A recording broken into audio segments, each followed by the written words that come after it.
Brought to you by ITIL.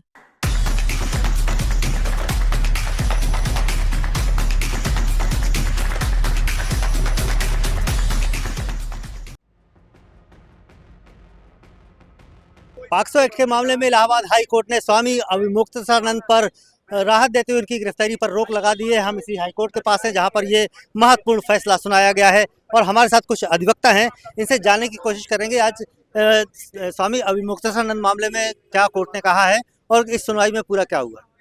Court ने दोनों पक्षों को सुना।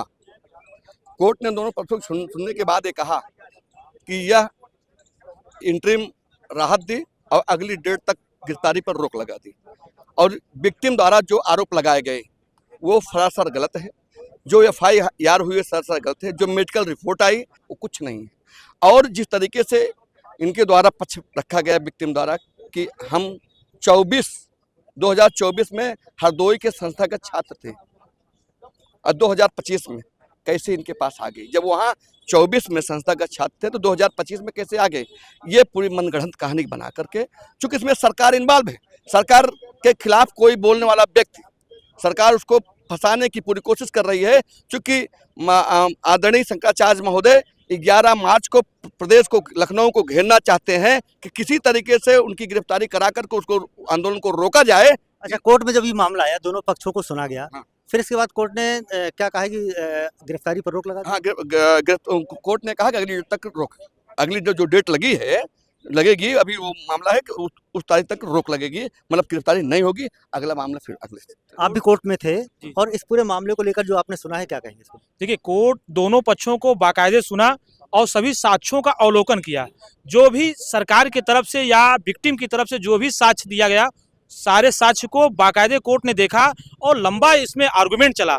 सरकार ने अपनी पूरी कोशिश की। सरकार तो यहाँ तक कि इलाहाबाद हाई कोर्ट के एडवोकेट्स के अलावा बाहर से भी एडवोकेट को हायर किया उन्होंने, क्योंकि सरकार की मंशा थी कि अविमुक्तसरानंद जेल जाएं और सरकार के खिलाफ वो कर न पाए जो भी कार्रवाई उनकी चल रही है। लेकिन माननीय उच्च न्यायालय में जो सदा चलता रहा है कि यहाँ न्यायपीठ सदैव न्याय देती है और अविमुक्तसरानंद को जो न्याय की उम्मीद थी उनको यहाँ से न्याय मिला। वादी मुकदमा ने सारे तथ्य रखे थे, तो उन तथ्यों को लेकर के क्या कहा?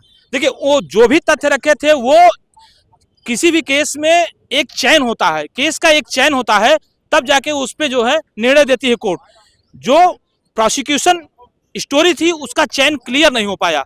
अगर चैन क्लियर होता तो जाहिर सी बात थी अविमुक्तसरानंद के खिलाफ आज ऑर्डर होता, परंतु जो भी जितने भी उनके एविडेंस थे वो चैन क्लियर नहीं हो पाए, वो चैन एक दूसरे से जुड़ नहीं पाए। सारे चैन और सारी कड़ियां अलग अलग थी।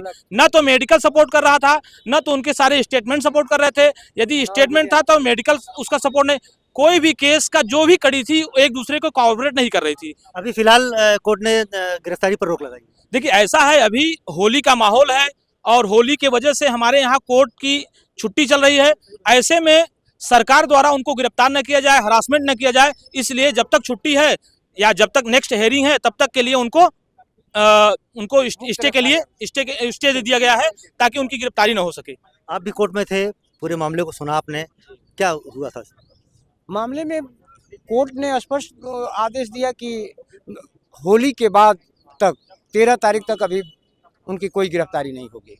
मतलब अगली सुनवाई 13 मार्च को होगी। 13 मार्च तक होगी। 13 मार्च तक के लिए कोई गिरफ्तारी नहीं, कोई उनके खिलाफ कोई कार्रवाई नहीं कर सकती है पुलिस। बिल्कुल, यहाँ पर इलाहाबाद हाई कोर्ट ने स्वामी अविमुक्तसरानंद के मामले में अभी फिलहाल गिरफ्तारी पर रोक लगा दी और कहीं ना कहीं बड़ी राहत जरूर स्वामी अविमुक्तसरानंद को मिली है। पंकज श्रीवास्तव, प्रयागराज, यूपी तक।